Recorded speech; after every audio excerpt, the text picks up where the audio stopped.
بسم اللہ الرحمن الرحیم یا ایہا الناس اعبدوا ربکم الذی خلقکم والذین من قبلکم لعلکم تتقون۔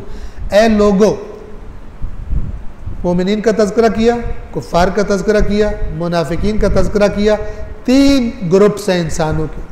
اگلا پورا قرآن انہی تینوں کے بارے میں، مومنین، منافقین، کفار، انہی کی آپس میں جو انٹریکشن ہے وہ سارا قرآن بتائے گا۔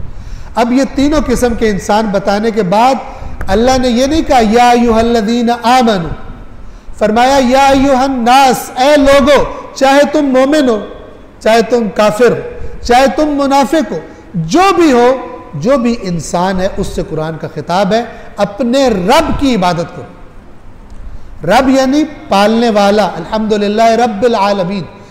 کہیں اللہ کا لفظ لاتا ہے، کہیں رب کا لفظ لاتا ہے۔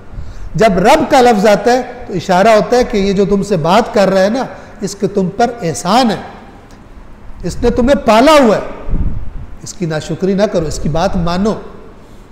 بس کیا فرمایا؟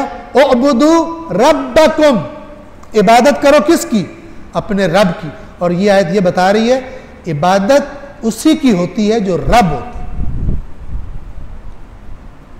اور رب حقیقی کون ہے؟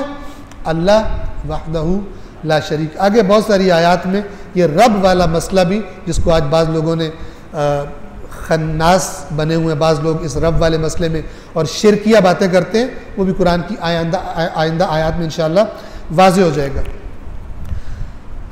یا ایھا الناس اعبدوا ربکم الذی خلقکم، اے لوگو، اپنے اس رب کی عبادت کرو، اس پالنے والے کی عبادت کرو جس نے تمہیں خلق کیا ہے۔ رب بھی وہی ہے، خالق بھی وہی ہے، تو پھر عبادت کسی اور کی کیسے ہوگی؟ خالقیت، ربوبیت، اسے کہتے ہیں توحید خالقیت اور توحید ربوبیت، یعنی خلق کرنے والا بھی بس اللہ ہے اور پالنے والا بھی بس اللہ ہے، تو عبادت بھی اسی کی ہوگی جو خالق ہے اور رب ہے۔ یہ آیت کے اندر ہی دلیل ہے کہ اے لوگو، عبادت کرو کس کی؟ ربکم، تمہارے رب کی۔ کون سا؟ الذی خلقکم، جس نے تمہیں خلق کیا ہے، والذین من قبلکم، اور صرف تمہیں نہیں، جو آج اس زمانے میں موجود ہو، تم سے پہلوں کو، سب کا خالق وہی ہے۔ لعلکم تتقون، یہ کرو، اس کی عبادت کرو تاکہ کیا ہو؟ تاکہ تم بچ سکو۔ یہ تقوی بچنا ہے۔ اگر اس رب کی عبادت کرو گے تو بچو گے۔ کس سے بچو گے؟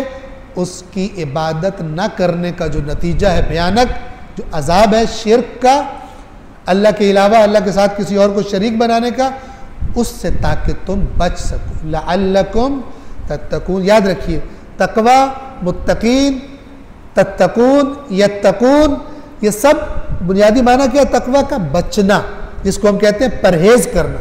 کہتے ہیں نا پرہیز علاج سے بہتر ہے، یعنی بیماری نہ ہو پہلے ہی پرہیز کر لو، بجائے یہ کہ بیمار ہونے کے بعد تکلیف اٹھانی پڑے اور پیسے بھرنے پڑے، علاج کرنا پڑے، کڑوی دوائیاں کھانی پڑے، پہلے ہی پرہیز کر لو۔ یہ پرہیز، اس لیے متقی کا ترجمہ کیا جاتا ہے پرہیزگار۔ پرہیزگار یعنی بچ کے احتیاط کرتا ہے، جو چیزیں اس کی صحت کے لیے خراب ہیں وہ نہیں کھاتا۔ یہ اسی تقوی کا یہ معنی۔ لعلکم تتقون، تاکہ تم پھر عبادت نہ کرنے کے جو نتیجے ہیں ان سے بچ سکو۔